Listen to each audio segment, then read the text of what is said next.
President Trump has officially picked who he wants to replace Jerome Powell as a chairman of the Federal Reserve, and he has picked Kevin Warsh. President Trump has officially picked who he wants to replace Jerome Powell as the next chairman of the Federal Reserve, and he has picked this guy whose name is Kevin Warsh. So I'm going to tell you everything you need to know about who Kevin Warsh is and what it means for the economy and for your portfolio. In summary, this is way less bullish of a pick than most people expected Trump would choose. And as evidence of this, the market overall sold off on Friday as a result of this news, though it only closed less than 0.5% down from the prior day's open, recovering from those lows. But gold as well had an absolutely terrible day on Friday, partly because of the unwind of the blow-off top in precious metals, but it closed down 9% from the prior day, largely on this news of Trump's next pick. Gold being a safe haven asset is where many dollars were rushing to protect themselves from less Federal Reserve independence and maybe the next leader of the Fed coming in and just bowing to Trump's wishes, printing money out the ears. But it does not seem like Kevin Warsh is going to be somebody who is going to do that, basically because of his history of being very critical of every time the Fed has done this in the past. So, who is Kevin Warsh? He's actually a veteran of the Federal Reserve. He joined all the way back in 2006, left in 2011, and if you remember those years, those were when the great financial crisis happened. And he was actually instrumental in helping form all of the bailouts and the Troubled Asset Relief Program, otherwise known as TARP. This was the first time the Federal Reserve intervened directly in markets by buying assets onto their balance sheet like Treasuries and mortgage-backed securities, which took their balance sheet from under $1 trillion in July of 2008 to over $2 trillion by December of 2008. However, shortly after Warsh left the Fed, he became very critical of how their policies continued, even though the emergency was now in the rearview mirror. If you take a look at the Fed's balance sheet, you can see starting in 2011, they resumed a new round of quantitative easing, bringing their balance sheet to $3 trillion. But even that wasn't the end of it, because starting in 2013, they expanded the balance sheet yet again, bringing the total balance sheet level to a peak of about $4.5 trillion before letting the balance sheet move sideways for a couple of years. Ultimately, they did try and wind it down in 2018, and that failed, resulting in what we now call not QE in 2019, and then massive printing in 2020 and 2021, before we get to modern day, where the Fed over the last couple of years has been bleeding its balance sheet off yet again. And now zooming in on the last couple of months, you can see the Fed has started adding to its balance sheet yet again. Kevin Warsh has been very critical this entire time of all of the monetary policy the Fed has been engaged in that has been easing, adding liquidity to markets. In fact, he has gone on record saying that this has directly contributed to the widening wealth gap, the inequality that Americans have been experiencing over the last decade plus. He has pointed specifically to the drastic rise in asset prices, which have caused asset owners, obviously, to become much richer. He specifically said that this rise in asset prices has been a lot more than the Federal Reserve initially expected it would be. In other words, the Fed knew that doing QE and keeping interest rates low would cause some asset price appreciation, but the effect on assets specifically was much larger than the Fed originally anticipated. He has also called out the fact that the opposite is true for the broader economy, for wages, for jobs, pointing out that purchasing power, wages, and employment have been much worse over the last decade plus than the Federal Reserve initially expected. So not only was there just the direct effect of the rich getting richer and the poor getting poorer as a result of the Fed's policies, but it also makes it harder to climb that ladder, because now it takes more dollars to purchase assets like stocks than it used to. It takes more dollars to purchase assets like homes than it used to. It takes more dollars to purchase assets like gold than it used to. Meanwhile, most average workers and employees have not been getting paid more dollars, enough to compensate them for the loss of that purchasing power. So not only is life, the cost of goods, the cost of living, and also the cost of assets, not only are all those things more expensive, but the average person has been falling behind in terms of how much income they've been getting relative to the asset price appreciation. So not only has the wealth ladder widened, so not only has the wealth ladder gotten taller, inequality been increasing, but the distance between the rungs on that wealth ladder have also increased. And Kevin Warsh has been outspoken, explicitly critical of the Federal Reserve's role in causing that. And guess what? He's right. A lot of people today talk about late stage capitalism or how free markets have been running wild and causing all of this inequality, causing all these problems.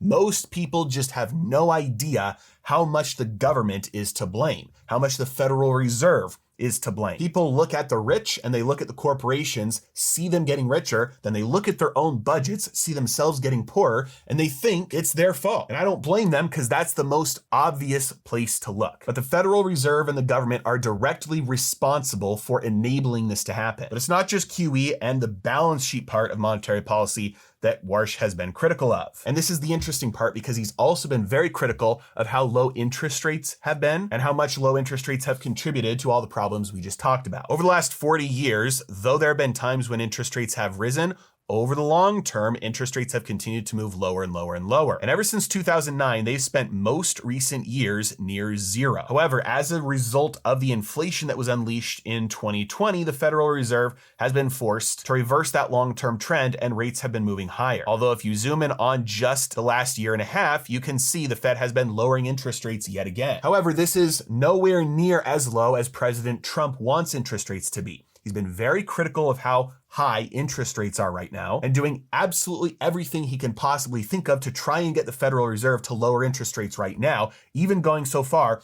as trying to charge Powell criminally for fraud and wasteful spending in a building renovation. Now, don't get me wrong. Federal Reserve exists outside the economy. They create money and they spent way too much money on renovating those Federal Reserve buildings. But that's not actually what this was about. This was about applying pressure to the Federal Reserve and saying, there is nothing that will stop me from trying to get you to lower interest rates to where I want them. However, despite the fact that short-term interest rates have been going down, you look at long-term interest rates like the yield on the 20-year Treasury or the 30-year Treasury, they've actually been heading higher, which means that if Trump gets his wish and short-term interest rates by the Fed do actually go lower, it probably won't result in a lower interest rate cost on the overall national debt, and it definitely won't result in long-term interest rates moving lower, allowing the government to roll over a lot of its short-term debt into long-term debt at really cheap rates. In other words, the more Trump gets his way and those short-term interest rates go down, the more the long end of the curve rises and the whole overall yield curve steepens. Why is this? Well, it's because if short-term interest rates go down, that means right now,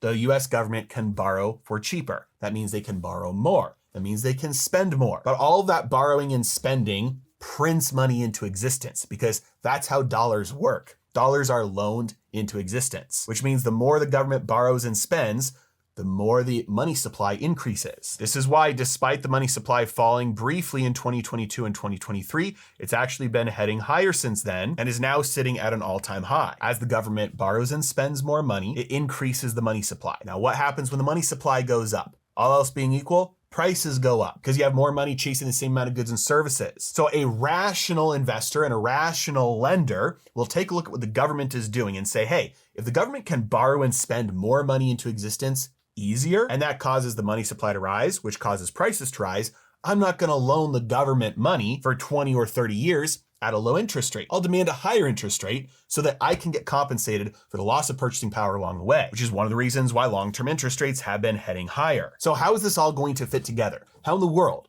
could Trump pick somebody like Kevin Warsh, who's going to go lead the Fed, maybe reduce interest rates like Trump wants, but also probably start to wind down the balance sheet? Well, it has to do with the fact that banks don't actually really care about the yield that they are getting on the loans they make, especially to the US government. You see, you and I, when we lend money to the US government, we care about the absolute rate we're getting. If we're gonna go buy a 30-year Treasury at 4.8%, that means we're locking ourselves into a yield of under 5% for the next 30 years. We would need to be very confident that that would result in a real return on our investment, even after accounting for any inflation that happens along that way. But banks do not have to worry about this because they're not investing their own money. They're investing our money. See, you and I put our money in the bank, in a checking account. We put it in a savings account, high yield savings account even. We put it in a money market fund. We have cash in our 401k, in our IRA, in our brokerage account, and all that cash behind the scenes is being used by the banks, which means all they care about is the difference, the spread. the delta. They care about what they can get on your money. And so if the bank can go get 4.8% from the US Treasury and they only have to pay you 0.1% or 0.5% or even 3%, they're fine with that because it's free money for them. So why don't they just do this all day, buy up all the US Treasuries, driving yields even lower? The answer to that is because of something called the supplementary leverage ratio. Now we could get technical, but very basically, this is just a restriction on how many treasuries banks can buy, because the rules right now regulating banks say that treasuries are risky. And guess what? They are, because treasuries can go down in value. This is what led to the collapse of Silicon Valley Bank a couple years ago. So the supplementary leverage ratio says banks can't buy more than a certain number of treasuries. However, recently there's been a push at the Federal Reserve to deregulate the banks, especially from people like Governor Stephen Moran. In other words, this would make permanent what temporarily happened during 2020 and 2021, which suspended the supplementary leverage ratio and allowed banks to buy an unlimited number of US Treasuries. Now, without getting too far into the weeds, you're probably thinking that this could be risky because they could buy a bunch of treasuries,